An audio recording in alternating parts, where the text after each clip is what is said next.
Assalamualaikum warahmatullahi wabarakatuh teman-teman. Alhamdulillah kembali lagi dengan saya Sofi ya. Nah teman-teman, apa kabar? Semoga sehat selalu ya, dilancarkan segalanya, amin ya robbal alamin. Nah saya juga alhamdulillah kondisinya sehat. Tapi hari ini saya tidak berbagi resep masak-masak ya, tapi saya mau berbagi cerita kisah saya waktu awal sakit ya. Karena saya sudah berjanji beberapa kali untuk mengupload cerita ini ya. Sebenarnya sebelumnya sudah ada videonya, durasinya kurang dari 1 jam, tapi karena kelihatan muka saya, jadi saya hapus, dan ini sekarang saya ganti backgroundnya dengan memasak sayur asem dan teman-temannya. Nah teman-teman, saya awali ini sedikit berbagi cerita sedapatnya ya, karena saya ini videonya durasinya 31 menit lebih 37 detik, jadi sedapatnya ya. Nanti insya Allah kalau belum selesai ceritanya sambung lagi di kemudian hari, insya Allah. Semoga Allah ngasih kesempatan kesehatan saya untuk berbagi sama teman-teman. Semoga ini juga ada sedikit manfaat ataupun jadi amal kebaikan untuk semuanya ya. Karena sehat itu mahal teman-teman. Kalau badan kita sakit, apapun yang kita jalani itu enak ya. Tapi kalau ketika sakit itu berantakan semuanya. Nah langsung saja ke ceritanya. Jadi saya awal sakit itu adalah tahun 2000 berapa ya, kurang lebihnya 2019-an. Itu awal sakit saya adalah non medis ya teman-teman. Kalau teman-teman tidak paham non medis, itu bisa tanya di Mbah Google ya. Jadi awal sakit itu non medis dan saya tidak bisa cerita di sini. Intinya non medis itu penuh perjuangan. Tapi jadi kayak sedih ya. Saya sama Pak suami, terutama Pak suami karena saya yang sakit, Pak suami berikhtiar mencari pengobatan sampai kemana-mana ya, sampai udah ke sana kemari, dan semua itu hasilnya nihil, ataupun hasilnya tidak ada perbaikan, yang ada saya tambah sakit. Saya sakit non medis yang sangat tidak wajar dan sangat tidak terduga. Karena saya orang yang tidak pernah suka keluar rumah. Intinya di rumah ya, saya sukanya bersama keluarga. Saya nggak suka kumpul-kumpul teman-teman, kecuali sama keluarga. Kalau keluar rumah saya sukanya sama suami dan anak-anak ya. Saya nggak seneng meskipun di kota, tapi saya nggak seneng luyur teman-teman. Meskipun suami nggak pernah melarang, yang penting pamitan ya, itu saya tapi nggak suka. Saya lebih suka keluar bareng keluarga. Tapi ujian saya ya, kalau dibilang berat saat itu emang berat ya. Kalau sekarang sudah ada hikmahnya, ternyata ada hikmah yang luar biasa di balik ujiannya. Jadi saya awal sakit itu non medis ya teman-teman, bukan gagal ginjal. Itu sudah ikhtiar kesana kemari, masih belum dapat orang yang tepat ataupun pengobatan yang tepat. Bahkan saya sampai mau ke Ustadz Danu ya. Mungkin teman-teman tahu Ustadz Danu yang di TV itu ya. Sampai mau ke sana. Nah, kondisi itu saya sakit non medis kalau nggak salah sudah beberapa bulan ya. Kurang lebih 5 bulan apa lebih. Ya kurang lebihnya, karena saya kondisinya sering nggak sadar ya, jadi nggak ngitung hari ya. Kalau untuk seperti apa kondisinya waktu sakit non medis, ya kayaknya belum siap untuk cerita di sini, tapi intinya saya kasih poin, saya sakit non medis ya. Setelah kurang lebih mungkin kurang dari setahun berapa bulan setelah suami saya mencari pengobatan ke sana kemari ya, bukan hanya di alternatif tapi juga ke dokter pastinya di rumah sakit Cibitung. Tapi di situ ya karena non medis ya pasti tidak ditemukan suatu hal yang di rumah sakit ya. Pada akhirnya sudahlah mencari lagi ke alternatif kemana-mana ya. Karena ikhtiar ada orang yang ngasih tahu, tetangga bahkan orang-orang terdekat suami itu kan orangnya baik-baik ya, ngasih tahu untuk bawa ke sini, kita ke sini, ke sana, kita ke sana. Intinya setiap saran dari orang yang terdekat kita jalani, dan karena Allah belum menakdirkan saya untuk sembuh, akhirnya saya tambah sakit dan tambah sakit ya. Nah, setelah singkat cerita, alhamdulillah ada hamba Allah yang baik. Rumahnya tidak jauh ternyata dari rumah kita yang kita tempatin, yang rumah lama. Beliau lagi bersepeda. Beliau sudah almarhum.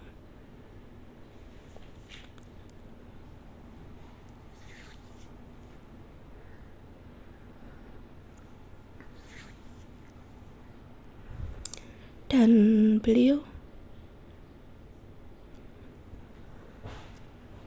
ngasih tahu, maaf ya teman-teman, kadang kalau ingat suka agak sedih.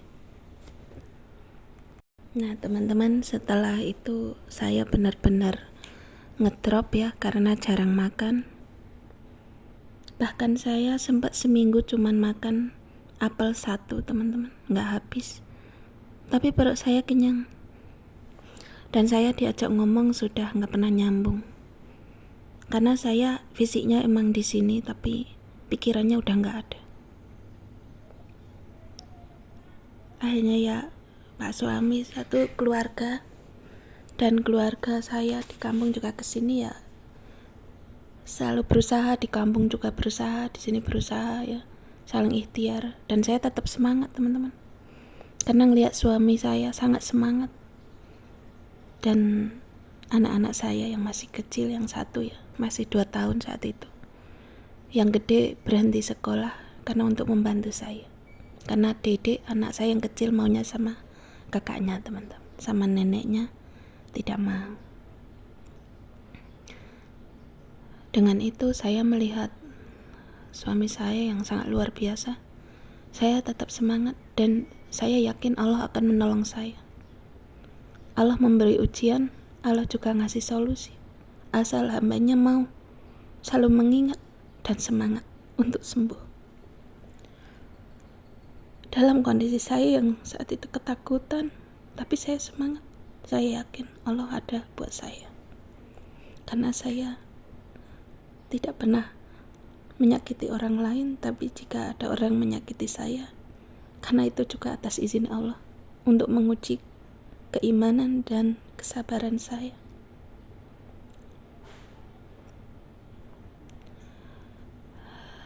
Akhirnya pada satu hari, karena saya jarang makan, ditambah saya batuk teman-teman. Saat itu sudah memasuki COVID-19, Corona 19 yang awal COVID itu. Saya batuk sampai hampir 2 bulan gak sembuh-sembuh. Sudah berobat ke sana kemari ya teman-teman. Sudah berobat ke sana kemari, masuknya di klinik ya. Karena kan cuman batuk saat itu yang sakit, kelihatannya itu sakit batuk itu. Terus sudah ke rumah sakit juga, sudah dikasih obat batuk nggak pernah sembuh. Akhirnya saya sering beli obat di apotek ya, saya nggak pernah beli di warung, sering beli obat di apotek. Saya minum mungkin tidak beraturan teman-teman, ditambah sakit yang seperti itu, ditambah sakit batuk, badan udah nggak ngenah, udah kurus sekali teman-teman saya. Saat itu sudah 42 atau 44 kg dari berat badan 56-57. Karena sakitnya saya waktu itu yang non medis belum selesai, ditambah batuk, akhirnya saya sering konsumsi obat batuk tanpa aturan teman-teman. Kurang minum mungkin ya, kurang minum air putih. Akhirnya satu hari saya pucat, ngedrop, benar-benar udah nggak bisa ditahan. Akhirnya dirawat di Cibitung Medika, Rumah Sakit Cibitung Medika. Kalau sekarang namanya udah diganti Plumbon. Nah, di situ saya dirawat dan pas dicek lab atau laboratorium, hemoglobin atau HB saya cuman 5, pada akhirnya disuruh transfusi ataupun donor darah ya teman-teman. Dan setelah dicek lagi ke kreatinin, ternyata kreatinin saya saat itu 7 dan uriumnya udah 100 lebih atau 200 lebih ya. Pada akhirnya saya dinyatakan gagal ginjal kronis. Nah, setelah berjalannya waktu, saya sering dirawat di Rumah Sakit Cibitung Medika. Dan terkadang di rumahnya di rumah sakit membaik, sampai rumah nyesek lagi. Pada akhirnya saya disuruh cuci darah ya. Disuruh cuci darah, dulu belum pasang funneling ataupun dipasang CDL untuk yang jalan cuci darah. Saya cuci darahnya lewat paha dan juga kaki, selangnya. Setelah itu karena darurat saya langsung dioperasi, pasang CDL di leher ya untuk cuci darah, dan saya rutin cuci darah mulai Selasa sama Jumat, seminggu 2 kali. Dan saat itu karena Pak suami panik, akhirnya Pak suami tidak memakai BPJS ya, saat itu masih memakai uang pribadi untuk rawat inap ataupun untuk cuci darah. Dan sekali cuci darah saat itu 1 kali 2,5 juta, dan seminggu 2 kali, jadi seminggu 5 juta itu baru cuci darah. Dan saya sempat dirawat selama 10 hari, itu kalau nggak salah biayanya 13,7 juta itu di awal saya dirawat ya. Tidak sampai situ, Pak suami mencari pengobatan yang lebih baik. Kali aja tidak perlu cuci darah rutin, saya bisa sembuh. Suami saya mencari pengobatan di klinik salah satu di Kelapa Gading, laser ya. Ternyata pas saya dibawa sana itu sudah tidak bisa karena kreatinin sudah lebih dari angka 5. Nah, kalau di sana dulu suami saya waktu itu dengarnya 1 kali laser itu 8 juta. Pas sampai sana ternyata tidak ya, tidak boleh segitu. Dan setelah itu dari Kelapa Gading ikhtiar lagi pergi ke daerah Bekasi, kalau nggak salah Bekasinya mana saya kurang paham karena dulu penglihatan saya sudah kabur ya. Udah harus dituntun teman-teman, karena udah ramyang itu apa tau bahasa Indonesianya, kabur kali ya, udah kurang jelas gitu. Saya udah pakai kacamata pun masih kurang jelas. Nah, saya dibawa di salah satu pengobatan ya, itu sekali datang 700.000 ya, itu ke sana dan ternyata tidak ada perbaikan. Setelah itu saya dibawalah pulang, dan setelah pengobatan itu saya sakit parah teman-teman. ngedrop parah teman-teman, dan sering bolak-balik ke rumah sakit. Saya di rumah kadang baru 2 hari, balik lagi ke Cibitung Medika, dirawat 5 hari, paling sebentar itu 5 hari. Seperti itu terus teman-teman, muter-muter seperti itu kurang lebih setahun. Tapi Pak suami saya semangatnya luar biasa, tidak pernah menghitung uang. Kata suami saya, kesehatan nomor 1, uang bisa dicari.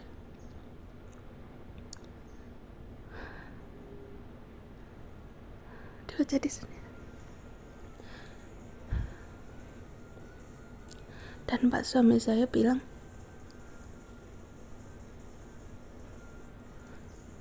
kamu harus semangat, kita jalan sama-sama. Saya menikahi kamu dari kampung kondisi sehat, sama saya juga harus sehat. Jadi Pak suami, jangankan uangnya, segalanya demi saya untuk pengobatan. Itu nggak pernah ngitung teman-teman. Maaf ya, jeda saya jadi mewek. Nah terus karena semangatnya Pak suami dan ngelihat anak-anak ya, dan keluarga pastinya, saya makin semangat, nggak putus asa lagi. Saya sempat putus asa teman-teman, karena saya nggak bisa jalan sendiri. Saya pakai kursi roda, selalu bawa oksigen teman-teman. Saya pakai oksigen. Jadi di rumah itu saat itu waktu saya masih cuci darah, tabung oksigen ada 4. Yang gede jumbo yang kayak di rumah sakit ada 2. Suami saya nyewa yang itu, yang gede-gede. Terus yang kecil-kecil, yang kecil paling kecil nggak nyewa, yang sedang nyewa ya. Kalau pengisian diantar ke rumah karena dekat dari orang tukang pengisian oksigen. Saat itu untuk 1 hari saya habis 1 lebih yang gede besar, yang besar banget itu yang jumbo. 1 hari itu 1 ya, karena nonstop saya nafasnya pakai oksigen, hampir nonstop. Dulu pengisian yang paling gede itu 120 ya teman-teman. Kalau nyewanya 350.000 untuk sebulan. Sebulan apa seminggu ya, lupa.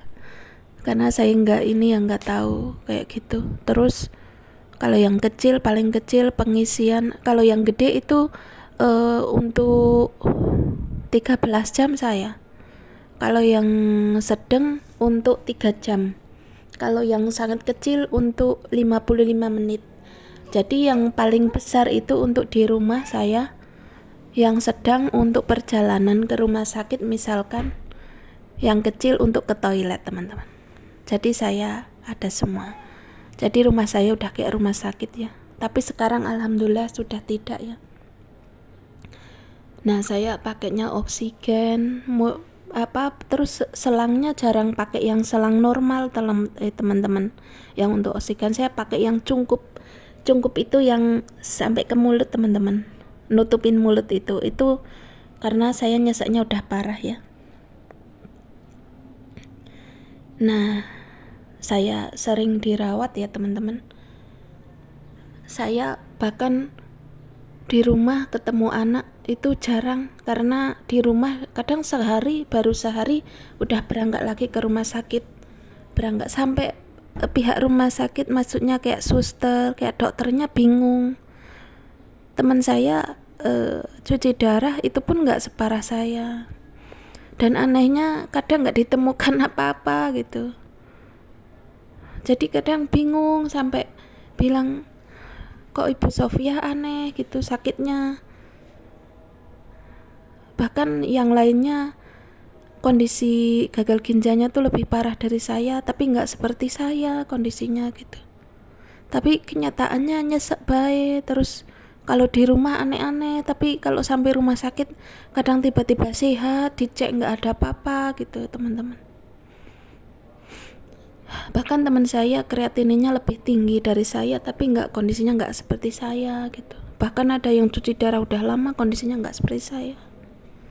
Jadi kita tetap ikhtiar di alternatif dan juga di dokter. Pada akhirnya,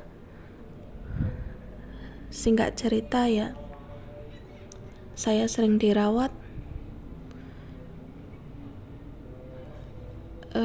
Suatu hari saya itu koma, teman-teman.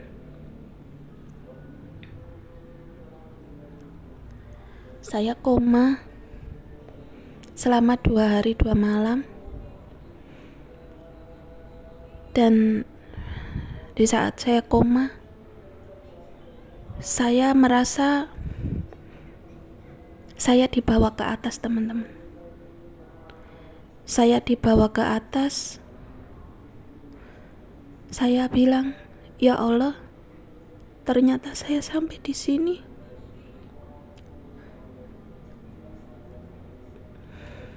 Saya melihat ke bawah, melihat jasad saya, rasanya ya saat itu. Dan saya mendengar ada suara yang lagi baca Al-Quran, yaitu suami saya.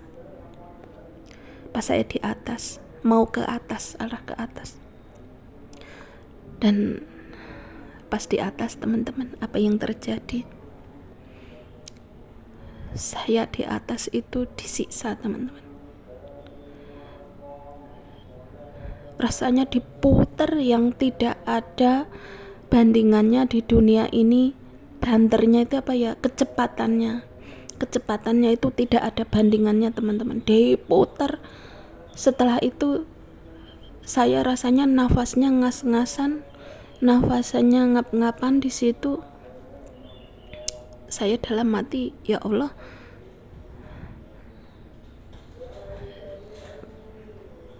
ampuni saya, ampuni hamba. Saya sambil istighfar ya saat itu di atas. Dan tidak sampai di situ saja. Rasanya saya dibanting, teman-teman. Dibanting hancur, berlebur-lebur jadi berkeping-keping, utuh lagi, dibanting berkeping-keping, utuh lagi, dibanting berkeping-keping, utuh lagi. Seperti itu. Rasanya kayak berjam-jam ya saat itu. Saya ngomong apa ya Allah? Dan teman-teman tahu, saya saat itu bilang, "Ya Allah, izinkan hamba untuk turun ke bumi meskipun 5 menit untuk menyampaikan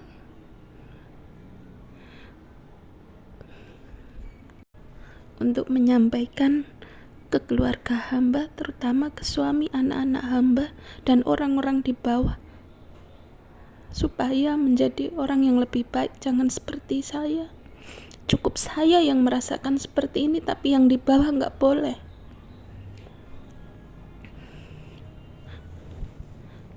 Saya terus memohon seperti itu sambil istighfar, astagfirullahaladzim, astagfirullahaladzim.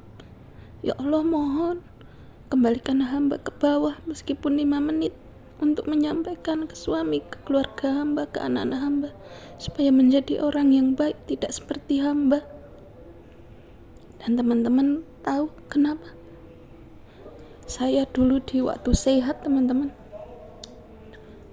sholatnya itu jarang-jarang. Sholatnya itu bolong-bolong. Bahkan waktu saya kerja di luar negeri, teman-teman, saya sholat itu kalau hari Minggu, kalau libur.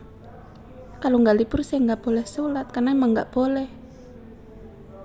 Dan saya bertahan demi apa? Demi cari uang. Waktu itu saya belum kenal suami saya ya, waktu saya kerja di luar negeri. Jadi saya mengenal suami saya, menikah sama suami saya, langsung saya nggak boleh kerja ya. Saya waktu kerja di luar negeri belum kenal suami saya ya. Jadi saya bertahan karena saya pingin punya ini, punya itu. Bertahan waktu kerja ya, padahal saya tidak boleh sholat. Dan saya pasti punya dosa lain, mungkin saya nggak baik ya. Tapi yang saya jelas, saya dulu sering meninggalkan sholat bertahun-tahun teman-teman. Kecuali hari Minggu, hari libur saya baru sholat.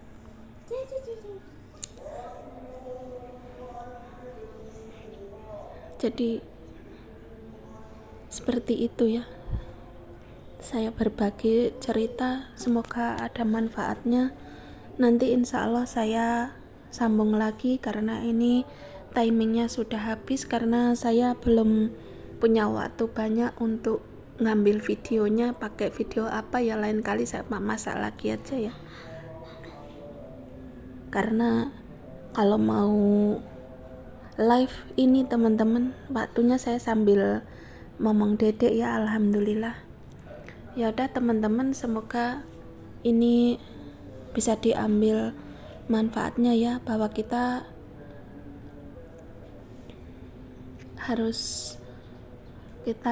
yang punya ini berkeyakinan apa, kita harus ditaati ya teman-teman.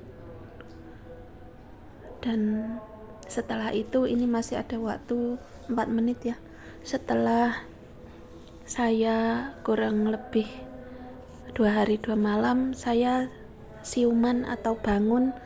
Pas saya bangun, mulut saya ada selang yang gede banget teman-teman untuk bantu nafas, dan saya tangannya diikat kanan kiri, karena kalau nggak diikat katanya, kalau namanya diintubasi ya kalau nggak salah, itu takut kita kan nggak nyaman ya tenggorokannya, kan kita nggak bisa ngomong karena ada selang yang sampai tenggorokan, jadi pitanya itu nggak bisa ngomong gitu.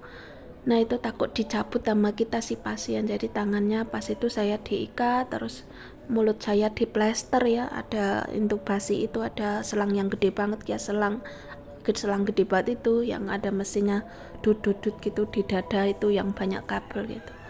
Saya nggak bisa ngomong, terus saya ngelirik ada Pak suami, terus Pak suami saya lagi nangis terus saya pura-pura nggak nangis gitu, semangat gitu, senyum. Tapi kita cuman diperbolehkan ketemu 5 menit ya, karena di ICU tuh nggak boleh jenguk lama-lama. Nah seperti ini dulu, insya Allah lanjut lagi ya ceritanya nanti, bagaimana saya kelangsungannya ke CAPD gitu ya, insya Allah ya. Karena janji harus ditepati, semoga Allah ngasih saya umur, bisa berbagi cerita, menjadi motivasi, menjadi pengingat, dan diambil sisi baiknya ya teman-teman dari cerita saya ya. Dan jika yang kurang berkenan mendengarkan ya di skip saja ya. Dan saya di sini tidak minta untuk dikasihani ya, tapi saya minta didoakan teman-teman, karena saya nggak suka dikasihani teman-teman. Saya mintanya didoakan ya teman-teman. Jangan dijadikan ini untuk bahan omongan yang nggak baik, karena saya cerita seperti ini pengen menyampaikan ini karena saya dulu sudah janji sama Allah untuk turun ke bumi untuk menyampaikan ke yang di bawah, dan Allah masih ngasih kesempatan saya bukan 5 menit, tapi ini udah mau 4 tahun dari kondisi itu ya. Jadi Allah baik banget sama saya. Jadi saya harus menyampaikan, saya juga udah menyampaikan ke keluarga ya, tapi belum semua karena saya belum pulang kampung. Tapi untuk keluarga yang datang ke sini, ke Bekasi nengok saya sudah menyampaikan, alhamdulillah. Dan saya harus menyampaikan karena saya dulu janji sama Allah, saya akan menyampaikan itu walaupun 5 menit, dan Allah sudah ngasih saya waktu 4 tahun. Itu 4 tahun kurang lebih itu berapa ribu menit ya teman-teman. Jadi saya nggak boleh ingkar. Semoga saya ada kesempatan lagi, diberi kesehatan lagi, saya insya Allah berbagi untuk teman-teman ya. Teman-teman jaga kesehatan di sana, selalu diberikan kemudahan rezekinya dan semuanya ya, dan selalu bahagia bersama keluarga tercinta. Untuk teman-teman yang lagi bekerja semua tetap semangat ya. Semoga diberikan kesehatan selalu, dilancarkan segalanya ya. Dan untuk teman-teman yang selalu support channel saya, selalu doakan saya ucapkan terima kasih banyak. Semoga dibalas dengan Allah Subhanahu wa Ta'ala dengan berlipat-lipat ganda kebaikan ya. Amin ya robbal alamin. Ya sudah, wassalamualaikum warahmatullahi wabarakatuh. Insya Allah jumpa lagi di lain kesempatan ya teman-teman. Saya ini habis di APD baru selesai dan saya mau masak teman-teman. Alhamdulillah diberi kesehatan lebih. Saya mau masak lagi buat keluarga ya. Saya mau masak simpel teman-teman. Masak tumis-tumis daun pepaya sama ngukus nasi jagung buat saya sendiri dan juga ngukus ikannya seperti biasa. Sama goreng ikan buat anak dan pak suami. See you next time, insya Allah ya. Jadi kesleo ngomongnya karena jadi mewek. Terima kasih ya.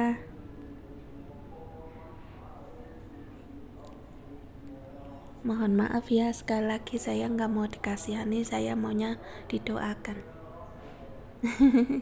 Karena doa jauh lebih penting dari segalanya teman-teman. Doa itu sangat luar biasa khasiatnya. Doa yang baik akan kembali ke kita yang baik-baik ya teman-teman.